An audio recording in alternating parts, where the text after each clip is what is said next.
नमस्कार, आप देख रहे हैं डीडी न्यूज। मैं हूं आंचल। आगे बढ़ने से पहले एक नजर सुर्खियों की तरफ।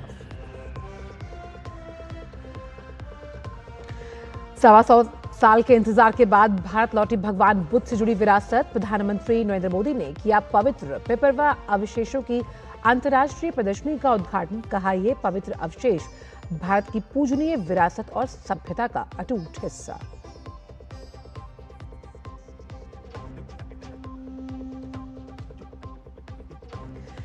केंद्रीय गृह मंत्री अमित शाह ने अंडमान और निकोबार में की गृह मंत्रालय की संसदीय परामर्शदात्री समिति की बैठक की अध्यक्षता। राष्ट्रीय सुरक्षा, आपदा प्रबंधन, साइबर सुरक्षा और क्षेत्रीय अवसंरचना से जुड़े कई मुद्दों पर चर्चा। कई विकास परियोजनाओं को देश को करेंगे समर्पित।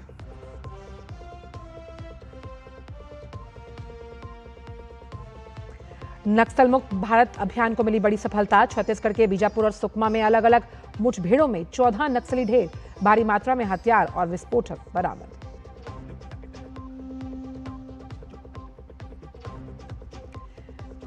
अंतर्राष्ट्रीय खबरों में वेनेजुएला की राजधानी काराकस में मिलिट्री बेस और एयरपोर्ट पर बमबारी। राष्ट्रपति मादुरो ने हमले के लिए अमेरिका को ठहराया जिम्मेदार। किया इमरजेंसी का ऐलान। वहीं अभी तक अमेरिका ने नहीं ली हमलों की जिम्मेदारी।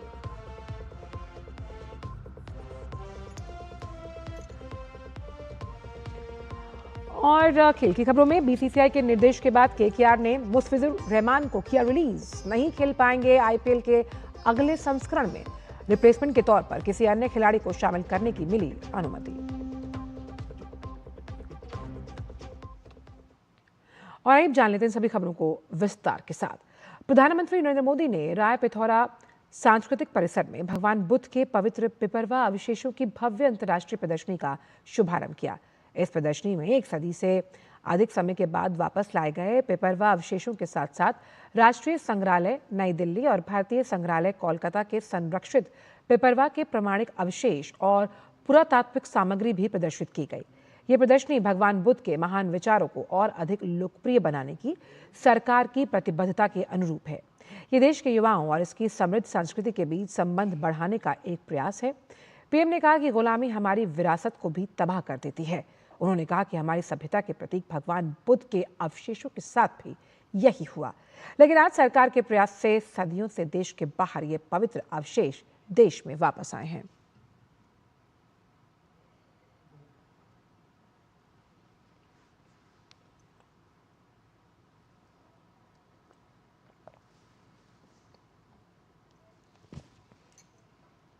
गुलामी सिर्फ राजनीतिक और आर्थिक नहीं होती। गुलामी हमारी विरासत को भी तबाह कर देती है।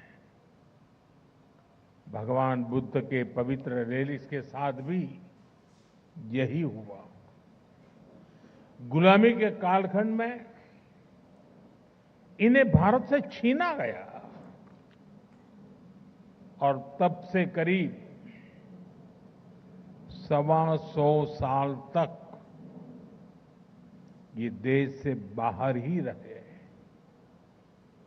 जो लोग इन्हें भारत से लेकर गए थे, उनके वंशजों के लिए तो ये सिर्फ निर्जीव एंटीक पीस ही थे और इसलिए उन्होंने इन पवित्र अवशेषों को अंतर्राष्ट्रीय बाजार में नीलाम करने का प्रयास किया। लेकिन भारत के लिए तो ये पवित्र रेलिक्स हमारे आराध्य का ही एक अंश है, हमारी सभ्यता का अभिन्न अंग है। इसलिए भारत ने तय किया कि हम इनकी सार्वजनिक नीलामी नहीं होने देंगे। और प्रधानमंत्री ने भारत को भगवान बुद्ध की परंपराओं का जीवंत वाहक बताया। उन्होंने कहा कि पिपरवा, वैशाली, देवनी मोरी और नागार्जुन कोंडा से मिले भगवान बुद्ध से जुड़े अवशेष उनकी जीवित उपस्थिति हैं। भारत केवल भगवान बुद्ध के पावन अवशेषों का संरक्षक नहीं है, बल्कि उनकी परंपरा का जीवंत वाहक भी है। पिपरवा, वैशाली, देवनी मोरी और नागार्जुन कोंडा जैसे प्राप्त भगवान बुद्ध से जुड़े अवशेष बुद्ध के संदेश की जीवित उपस्थिति है। भारत ने इन अवशेषों को साइंस और अध्यात्म हर रूप में संभाला है, सहेजा है। वहीं केंद्रीय गृह एवं सहकारिता मंत्री अमित शाह अंडमान और निकोबार द्वीप समूह के दौरे पर हैं।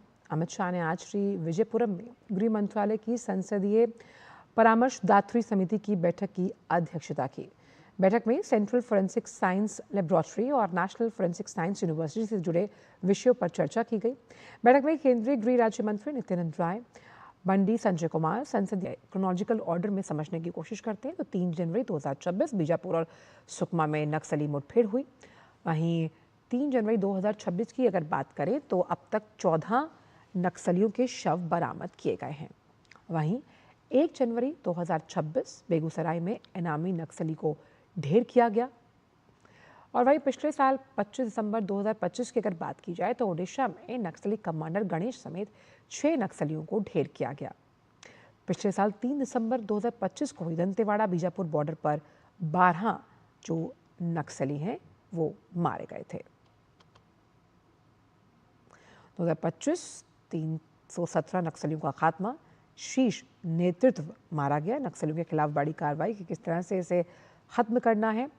वहीं 2025 में 800 से ज्यादा नक्सलियों को गिरफ्तार किया गया और वहीं उससे पहले यानी 2024 में 290 नक्सलियों को मार गिराया गया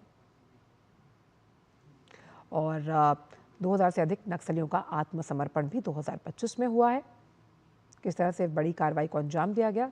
2024 में 290 नक्सलियों को मार गिराया गया और 2024 में ही 1000 से ज़्यादा जो नक्सली हैं उन्हें गिरफ्तार भी किया गया है और 2024 में ही 881 नक्सलियों ने आत्मसमर्पण भी किया और उन्हें मुख्य धारा में शामिल किया गया। 2024 881 नक्सलियों का आत्मसमर्पण। वहीं नक्सल प्रभावित क्षेत्रों में किस तरह कमी आई। 2014 में 126 जिले नक्सल प्रभावित थे और 2025 में केवल 11 ही ऐसे जिले हैं जो नक्सल प्रभावित हैं। सर्वाधिक प्रभावित जिलों की जो संख्या है वो 36 से घटकर 3 हुई, यानी कि लगातार इसकी संख्या में गिरावट आई है। यानी सब सर्वाधिक प्रभावित जिले थे उनकी संख्या 36 से घटकर 3 हुई है। बढ़ते आगे, पर्यावरण, वन और जलवायु परिवर्तन मंत्री ने अरावली पर्वतमाला के वन क्षेत्र में मॉर्निंग वॉक की और लोगों से बातचीत भी। उन्होंने एक्स पर जानकारी साझा करते हुए कहा, आज अलवर की अरावली श्रृंखला में भूरासिद्ध मंदिर वन क्षेत्र में मॉर्निंग वॉक कार्यक्रम में शहर को हरा भरा, स्वच्छ और सुंदर बनाने के लिए वन विभाग के अधिकारियों और स्थानीय लोगों से चर्चा की। अधिकारियों को मियावाकी पद्धति से पौधारोपण करने के निर्देश दिए। इस ट्वीट के साथ उन्होंने एक वीडियो भी साझा किया। आइए आपको दिखाते हैं।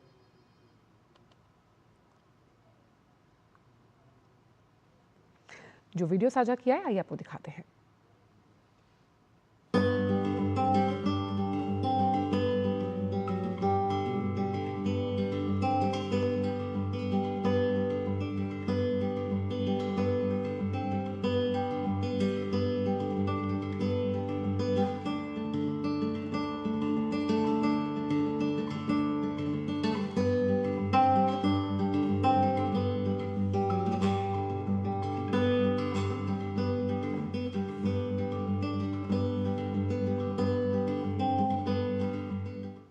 वक्त छोटे से ब्रेक का है, आप देखते रहिए डीडी न्यूज। व्यक्तिगत जानकारी के लिए ऑनलाइन अनुरोधों से रहें सावधान। कुछ भी जानकारी देने से पहले जरूर सोचें। कोई भी वैधानिक कंपनी फोन या इंटरनेट पर आपसे निजी जानकारी कभी भी नहीं मांगती। इसलिए ऐसे कॉल या ईमेल आने पर अपनी जानकारी देने से पहले समझदारी दिखाएं और सावधानी बरतें।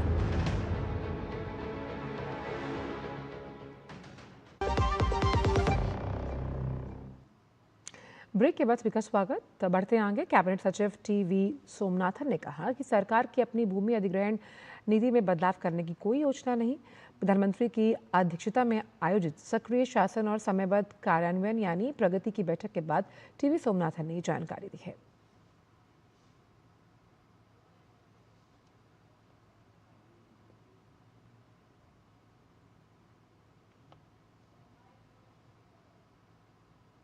India is a democracy. There are interests of completing a project, but there are interests of people whose land is affected. Similarly, we want infrastructure, we also want a good environment. So it is in the very nature of this thing that there is a balance. And there will be issues. It is never black and white. We want to implement with consultation, with consent, and with public involvement. So I'm not sure that we really need to embark on regulatory reforms on these fundamental issues of public consultation, etc. Yes, here and there are procedural improvements that can be done, and they are done from time to time. But fundamentally, I don't see any, need for changes there. उन्होंने कहा कि 85 लाख करोड़ रुपए की 3,300 से अधिक परियोजनाओं में 7,735 मुद्दे उठाए गए, इनमें 7,156 का समाधान किया गया। टीवी सोमनाथन ने कहा कि प्रगति के माध्यम से हल किए गए 7,156 मुद्दों से 35% भूमि अधिग्रहण से संबंधित थे, 20% वन वन्यजीव और पर्यावरण संबंधी, 18% उपयोग मार्ग से अधिकार से संबंधित और अन्य में कानून व्यवस्था, निर्माण, बिजली उपयोगिता, अनुमोदन और वित्तीय मुद्दों के कारण ये विलंबित हुए हैं। 7,735 issues in the various projects that have been covered by this system, and out of which 7,156 have so far been resolved. And if we look at the resolved issues, 73% relate to only 3 topics. The largest number, 35%, is on land acquisition. The second largest is on forest, wildlife and environmental clearances. And the third is on issues of right of use or right of way, by which I mean the ability to lay a transmission line or a pipeline across someone's land. And how do you get permission for that to be done? और अब बात SIR को, जिसे लेकर चल रहे घमासान के बीच बंगाल में अगले विधानसभा चुनाव का बिगुल बज चुका, जहां मुख्य रूप से बीजेपी और टीएमसी के बीच कांटे का मुकाबला रहने की उम्मीद है। ऐसे में दोनों दलों ने चुनावी कैंपेन के लिए एड़ी चोटी का जोर लगाया ताकि जनता तक पहुंचने में कोई कसर बाकी ना रहे। इसी कड़ी में बीजेपी परिवर्तन संकल्प सभा के माध्यम से बंगाल के हर कोने में दस्तक दे रही है ताकि वो प्रदेश में सत्ता परिवर्तन कराने में सफल हो पाए। वहीं टीएमसी, चलिए बढ़ते हैं, दिखाते हैं आपको। এই রাজ্যের মধ্যে দু জায়গায় হিন্দুদের সবচেয়ে বড় জোট হয়েছে, হিন্দু আদিবাসীদের। একটা উত্তর মালদায় 85% হিন্দু পদ্মফুলে ভোট দিয়েছে। যদি গোটা রাজ্যে উত্তর মালদাকে দেখে সনাতনীরা একটু এগিয়ে আসে না, 200 নয় 220টা সিটে বিজেপি জিতবে। 24-এ 72% হিন্দু এক হয়েছে। অভিজিৎ গাঙ্গুলি 8,200 লিড পেয়েছে। আর 3 মাস পরের ভোটে ওখানে উত্তর মালদার মতো 85% হিন্দু পদ্মফুলে ভোট দেবে এবং বিজেপি যাকে দাঁড় করাবে তিনি 20,000 ভোটে জিতবেন। और वहीं टीएमसी आबार जीत बे बांग्ला के दम पर बीजेपी को बंगाल की सत्ता से दूर रखना चाहती है। ऐसे में मुख्य टीएमसी नेता अभिषेक बनर्जी अपनी रैलियों में बंगाल फिर से जीतेगा यानी आबार जीत बे बांग्ला जैसे नारों का प्रमुखता से इस्तेमाल कर रहे हैं। আমি ইতিমধ্যেই তৃণমূলের প্রত্যেকটা কর্মী সমর্থক এবং বাংলার মানুষকে কথা দিয়েছি যে তৃণমূল কংগ্রেসের আসন সংখ্যা এবং ভোট শতাংশ 2021-এর নিরিখে 26-এ বাড়বে।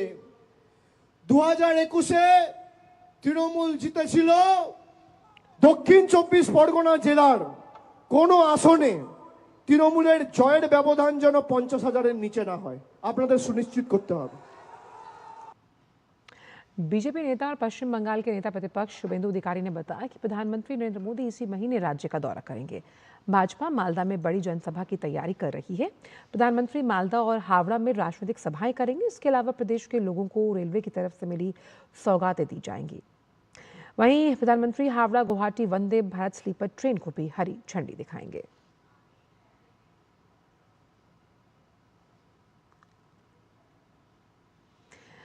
बात भारतीय सेना के, जिसके इंजीनियर्स ने श्रीलंका के उत्तरी क्षेत्र में इंफ्रास्ट्रक्चर बहाल करने के प्रयास को तेज किया है।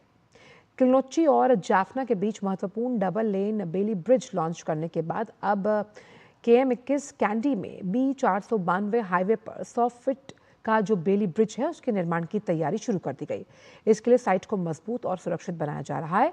इस दौरान मेजर जनरल रोहन मेडागौडा और ब्रिगेडियर CD विक्रमनायका ने ब्रिज साइट का दौरा कर भारतीय सेना और इंजीनियर्स को श्रीलंकाई सड़क विकास प्राधिकरण के संयुक्त प्रयासों को दिखाया, उसकी सराहना की। इसी के साथ इंजीनियर टास्क फोर्स कोलंबो से 60 किलोमीटर उत्तर में स्थित चिलाव में हाइब्रिड बेली ब्रिज लॉन्च करने की शुरुआती तैयारियों में भी श्रीलंकाई अधिकारियों की मदद की जा रही है। वक्त छोटे से ब्रेक का है, आप देखते रहिए DD न्यूज। व्यक्तिगत जानकारी के लिए ऑनलाइन अनुरोधों से रहें सावधान। कुछ भी जानकारी देने से पहले जरूर सोचें। कोई भी वैधानिक कंपनी फोन या इंटरनेट पर आपसे निजी जानकारी कभी भी नहीं मांगती। इसलिए ऐसे कॉल या ईमेल आने पर अपनी जानकारी देने से पहले समझदारी दिखाएं और सावधानी बरतें।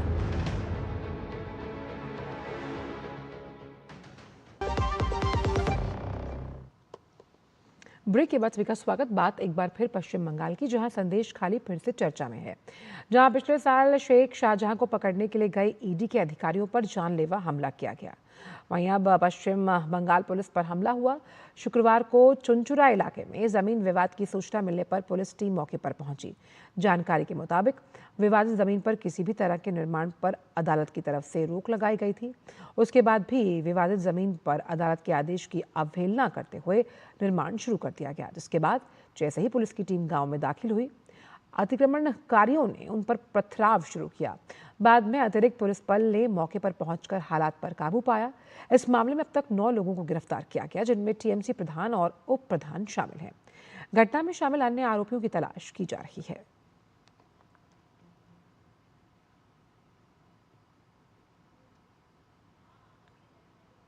इसी हमले पर पश्चिम बंगाल बीजेपी ने अपने सोशल मीडिया हैंडल पर तीखी प्रतिक्रिया देते हुए लिखा कि संदेश खाली में मूसा मोल्ला और उसके समर्थकों ने पुलिस पर बेरहमी से हमला किया, उनकी गाड़ियां तोड़ी।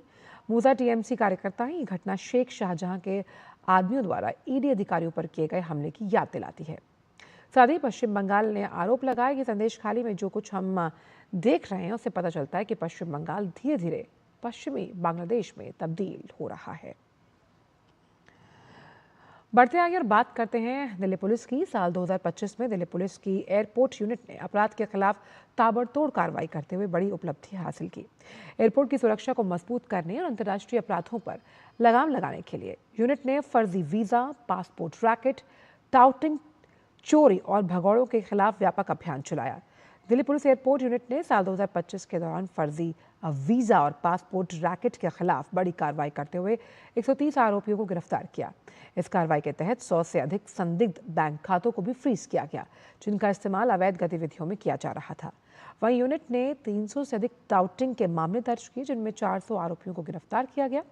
इसके अलावा यात्रियों के सामान चोरी के मामलों में 60 आरोपियों को पकड़ा गया, जिसकी वजह से यात्रियों की सुरक्षा को और मजबूत किया जा सका। अपराधियों की धरपकड़ के साथ साथ एयरपोर्ट यूनिट ने कानून से फरार चल रहे अपराधियों पर शिकंजा कसा।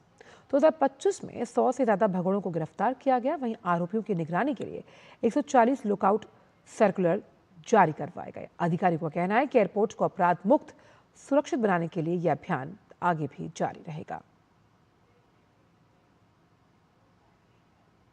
वक्त एक और छोटे से ब्रेक का, आप देखते रहिए DD न्यूज। व्यक्तिगत जानकारी के लिए ऑनलाइन अनुरोधों से रहें सावधान। कुछ भी जानकारी देने से पहले जरूर सोचें।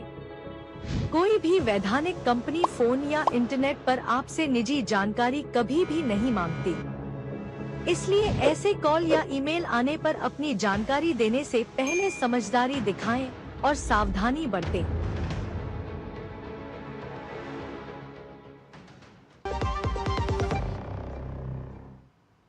ब्रेक के बाद सभी का स्वागत। बात हिमाचल प्रदेश के पहाड़ी इलाकों की, जहां कड़ाके की ठंड के बीच पर्यटकों की संख्या में इजाफा हुआ। साथ ही बर्फबारी ने पर्यटकों को और भी रोमांचित किया, जिससे मनाली भी अछूता नहीं। दरअसल हिमाचल प्रदेश में इस हिस्से की अगर बात की जाए तो शुक्रवार को ताज़ा बर्फबारी हुई, जिसकी वजह से पर्यटकों की भारी भीड़ उमड़ रही है, जहां पर्यटक बर्फ से ढके हुए नज़ारों का लुत्फ उठा रहे हैं। तो बहुत अच्छी पड़ी है, हमने बर्फ गिरती हुई भी देखी है कि यहाँ तो माइनस में जा रहा है। का वेदर बहुत अच्छा है, लेकिन हम लोग को ठंड बहुत है और को बहुत ज्यादा मजा आ रहा है और मतलब बहुत ही अच्छा हमारा न्यू ईयर गया यहाँ पे। ठंड ज्यादा है, मतलब यहाँ का एक्सपीरियंस पहली बार ऐसे मैं हर साल आता था। लास्ट टाइम भी आया था, तो लास्ट टाइम अपन लोग सोलांग वैली से वापस चले गए थे। इस बार हम लोग सिसु तक आए, यहाँ अटल टनल तक आए, तो अच्छा था। अटल टनल का वैसे भी काफी सुना हुआ था, काफी रील्स में देखा हुआ था। बहुत मजा आ रहा है, बहुत अच्छा लग रहा है। स्नोफॉल वहाँ देखी तो मेरा तो यहाँ पे आना सफल हो गया। प्लस यहाँ पे ठंड बहुत है, मेरा तो अभी इस टाइम बोलते टाइम में मुंह भी फ्रीज कर रहा है और मेरे हाथ पैर भी, मैंने डबल लेयरिंग पहनी है तब भी मेरे हाथ पैर जम रहे हैं। माइनस में टेम्परेचर चल रहा है यहाँ पे, लेकिन काफी फन है यहाँ पे। बांग्लादेश में हिंदुओं के खिलाफ हमले थमने का नाम नहीं ले रहे। इसी कड़ी में बांग्लादेश के शरीयतनगर जिले के नमुदिया उपजिला में एक हिंदू व्यवसायी पर हुए हमले का मामला सामने आया। तेज धार हथियार से हमला और आग के हवाले किए जाने के बाद गंभीर रूप से घायल व्यवसायी खोकन चंद्र दास ने शनिवार सुबह ढाका के national institute of burn and plastic surgery में दम तोड़ दिया। पुलिस और परिजनों के अनुसार बुधवार रात करीब 9:30 बजे खोकन चंद्र दास टिलॉय क्षेत्र में सीएनजी ऑटो से घर लौट रहे थे। इसी दौरान कुछ हमलावरों ने रास्ता रोककर उन पर हमला कर दिया। आरोप है कि बदमाशों ने उन्हें तेज धार हथियार से घायल किया, पैसे लूटे, फिर उन पर पेट्रोल जैसी ज्वलनशील पदार्थ डालकर आग लगा दी। जान बचाने के लिए खोकन पास के तालाब में कूद गए। डॉक्टरों के मुताबिक उनके शरीर का करीब 30% हिस्सा झुलस गया था। कई जगहों पर चाकू के वार भी थे। हालात बिगड़ने पर शनिवार सुबह आईसीयू में उनकी मौत हुई। खोकन चंद्र दास की दवा दुकान और मोबाइल बैंकिंग सेंटर वो चलाते थे। घटना के विरोध में स्थानीय व्यापारियों और ग्रामीणों ने विरोध प्रदर्शन कर दोषियों को जल्द से जल्द सजा देने की मांग की है। इस घटना ने हाल ही के दिनों में अल्पसंख्यक समुदाय के सदस्यों पर हो रहे हमलों को लेकर चिंता को और बढ़ा दिया है।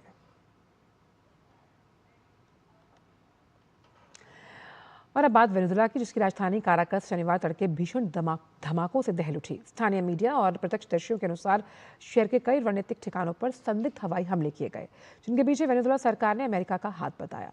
धमाकों के बाद कई इलाकों में बिजली आपूर्ति बाधित हुई, जबकि सड़कों पर यातायात ठप पड़ गया। स्थानीय समय अनुसार पहला धमाका रात करीब 1:50 पर हुआ। रिपोर्ट्स के मुताबिक एक विस्फोट इतना तेज था कि आसपास के घरों की खिड़कियां तक कांप उठी। इसके बाद राजधानी के कई हिस्सों में अंधेरा छा गया। सोशल मीडिया पर सामने आए वीडियो में रात के आसमान में धुएं के बड़े गुबार और नारंगी चमक के साथ तेज विस्फोट होते हुए देखे जा सकते थे। एसोसिएटेड प्रेस के अनुसार कम से कम 7 धमाके हुए। कई फाइटर जेट्स को उड़ान भरते हुए देखा गया। पश्चिमी काराकास में स्थित प्रमुख सैन्य ठिकानों में फोर्ट टियोना और ला कार्लोटा के ऊपर विमानों की आवाज और जोरदार धमाकों की पुष्टि की गई। घटनाओं से घबराए लोग अपने घरों से बाहर निकल आए। इस बीच कोलंबिया के राष्ट्रपति गुस्तावो पेट्रो ने एक्स पर पोस्ट कर कहा कि काराकास पर बमबारी की जा रही है, अंतर्राष्ट्रीय समुदाय को सतर्क होना चाहिए। उन्होंने ओएस और संयुक्त राष्ट्र से तत्काल बैठक बुलाने की मांग की। घटनाक्रम ऐसे समय में हुआ जब अमेरिका और वेनेजुएला के बीच राजनीतिक और सैन्य तनाव पहले से ही चरम पर है। और फिलहाल समाचारों में इतना ही। दीजिए इजाजत। नमस्कार।